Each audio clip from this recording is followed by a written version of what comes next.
Graça e paz, irmãos, queridos amigos, colegas, todo o povo de Deus, a toda a Igreja Universal que se encontra reunido nos seus lares, nessa nação do nosso Brasil, Estado do Rio, Volta Redonda. Estamos vivendo um momento muito desconfortável e desagradável, creio eu, para muitas pessoas e para as famílias, e também, de certa forma, desconfortável para os nossos governantes.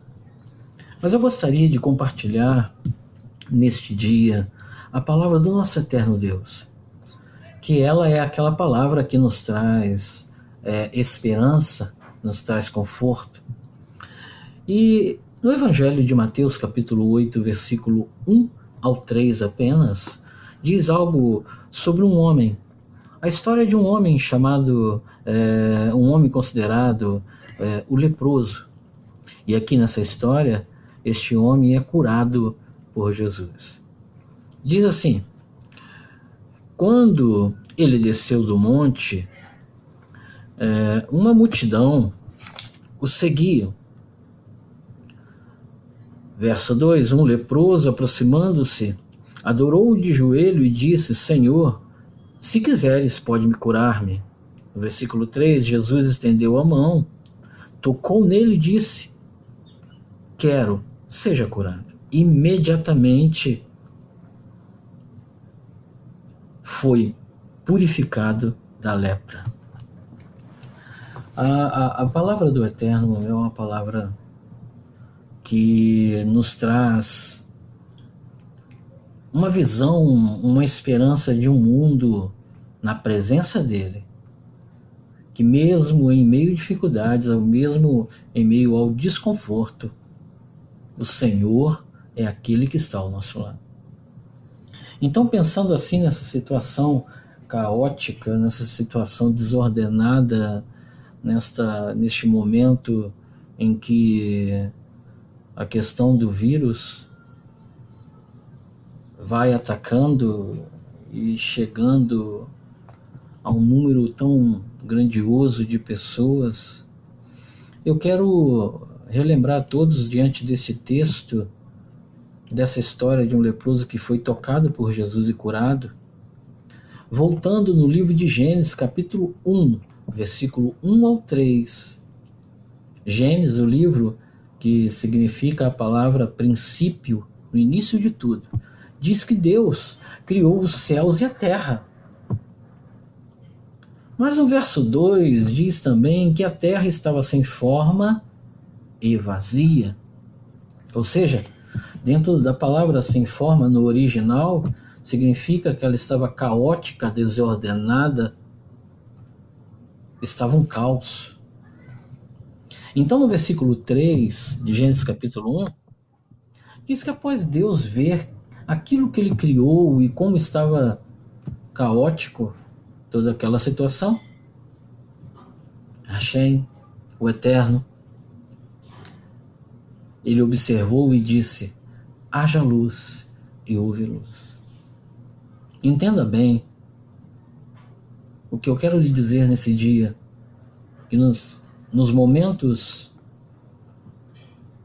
dessas dificuldades, nessas circunstâncias em que estamos, nesse desconforto, neste momento caótico, o Eterno, ele está dizendo: haja luz.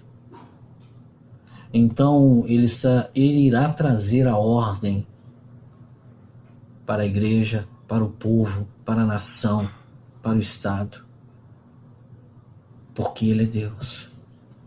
O que precisamos de entender é que o Eterno, em Gênesis capítulo 1, ele mostra claramente que nós temos que aprender que aquilo que pensamos, aquilo que falamos e como tomamos a atitude, ou seja, agimos, isso expressa muito do que somos. E eu quero dizer a você que está me ouvindo e vendo, nós somos o povo de Deus, nós somos a igreja do Senhor. Então pense, fale e tenha atitude de fé, de esperança, de confiança. Voltando para o texto desse leproso, aonde diz a história de um homem que logo no versículo 1, antes de se encontrar com Jesus, diz que uma multidão o seguia. Uma multidão seguia a Cristo. E analiso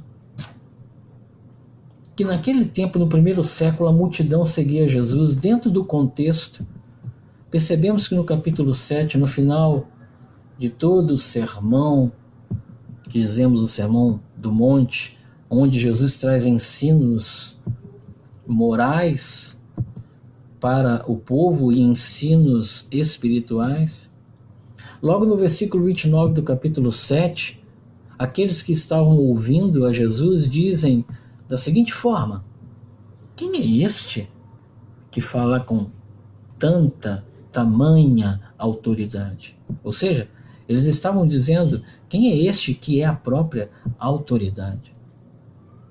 Voltando no capítulo 8, versículo 1, analisamos que a multidão seguia Jesus depois que ele descia do monte. A multidão seguia o Senhor. Sabe, a Bíblia, ela nos traz respostas para tudo. Eu diria, por que aquela multidão seguia a Cristo? E a Bíblia nos mostra em Colossenses capítulo 1, versículo 15 em diante. Eu gostaria de compartilhar e ler.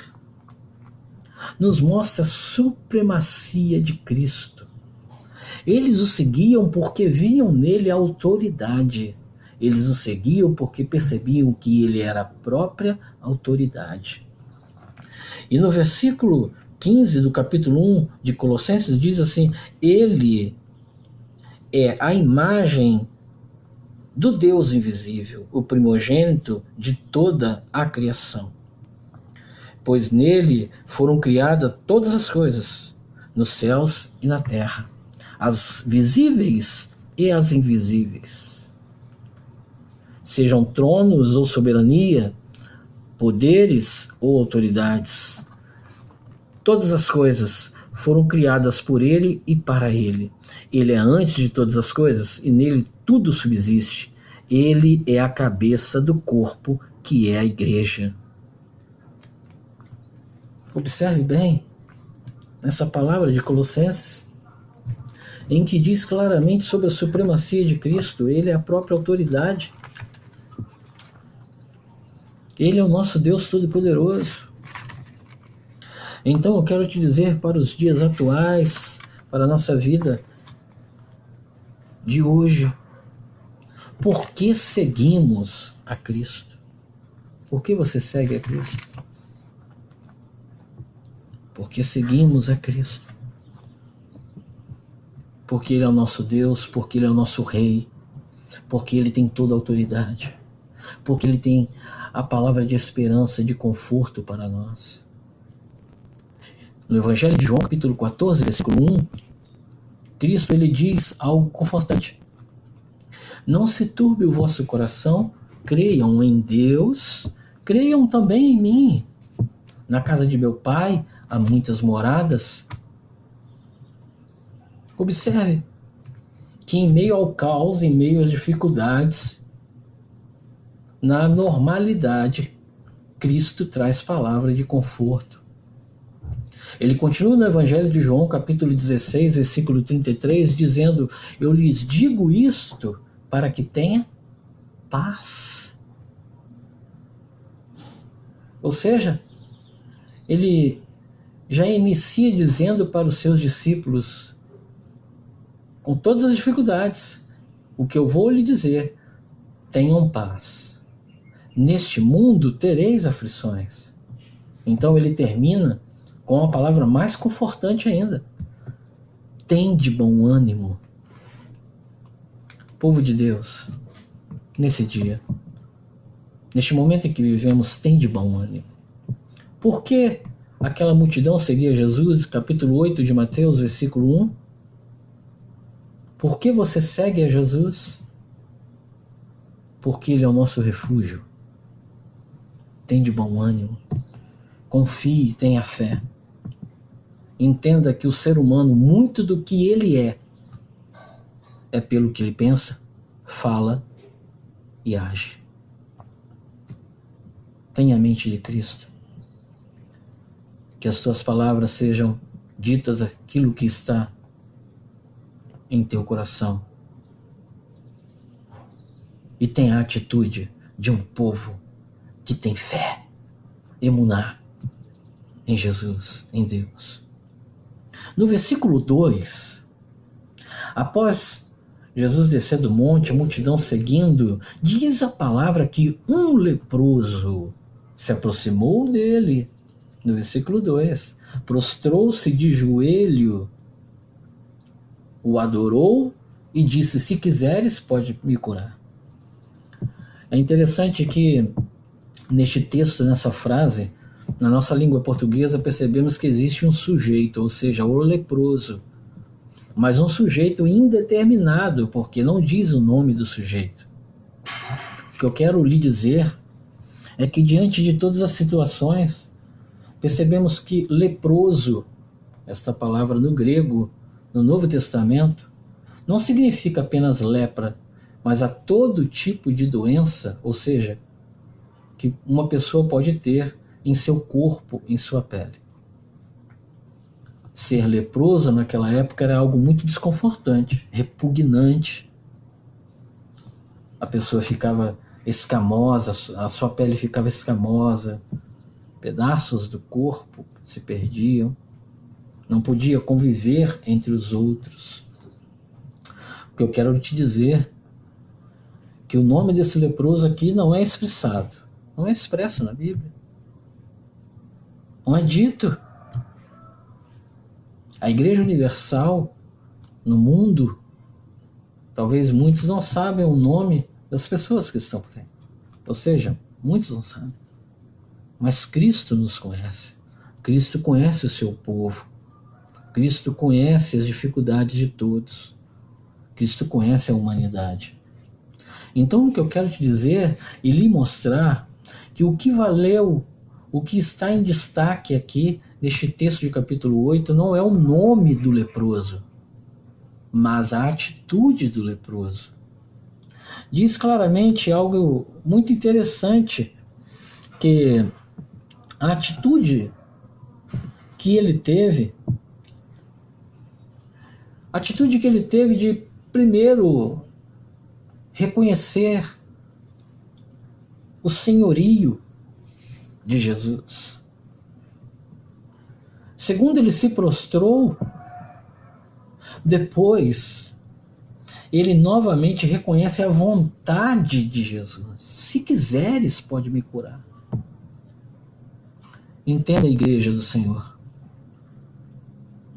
Trazendo para os nossos dias e entendendo para a nossa própria vida, para a minha vida, para a minha família, povo de Deus, que possamos ter uma atitude sábia como povo do Senhor, como expressa, como mostra esse versículo 2, primeiro reconhecendo o senhorio de Jesus sobre a nossa vida. Lembre-se bem do que lemos em Colossenses 1, 15 a 18. Ele é a supremacia. Reconhecendo o senhorio, e a Bíblia nos expressa de Gênesis a Apocalipse mais de 328 vezes sobre a palavra Senhor, Kyrios, ou seja, o soberano, o Senhor de todas as coisas. Não existe ninguém maior do que o nosso Deus. Este homem leproso se prostra diante de Jesus e reconhece isso. Nos tempos de hoje, nós, igreja, precisamos se prostrar diante do Senhor e reconhecer que Ele é o nosso refúgio, Ele é soberano, Ele que pode nos livrar de qualquer enfermidade, qualquer vírus. Então nós, como igreja, precisamos se aproximar dEle após reconhecê-lo como Senhor e entender que eu preciso de me prostrar. Aquele leproso, diz a Bíblia, que ele se prostra de joelho. especificamente de joelho. Ou seja, no grego, proskrinel, ele se prostrou de joelho, ele adorou ao Senhor. É o momento de nos prostrarmos diante de Deus. E entender que nos prostramos, precisamos de falar com Ele. Ore, meu irmão, ore, igreja, porque o nosso Eterno, Ele está atento a todas as coisas. E aqui nós pensamos, o que nós falamos e como agimos faz a diferença nessa tempo. Lembre-se que a Bíblia diz que a oração do justo vale muito em seus efeitos. Entenda bem e aplique isso para os nossos dias, igreja. Reconhecer o Senhor acima de todas as coisas. Se prostrar, estar de joelhos adorando e orando e buscando a presença do Senhor. E em terceiro, como disse o leproso, se quiseres, pode me curar. Entender que Deus é soberano e é Ele que cuida de todas as coisas. Então, se Ele quiser, Ele pode acabar com este momento de maneira rápida, como pode ser demorada. Mas o importante é que a igreja precisa de confiar no eterno Deus. Que possamos aceitar a vontade do Senhor, mas não esquecer de estar prostrados, orando, buscando ao Senhor e o seu refúgio.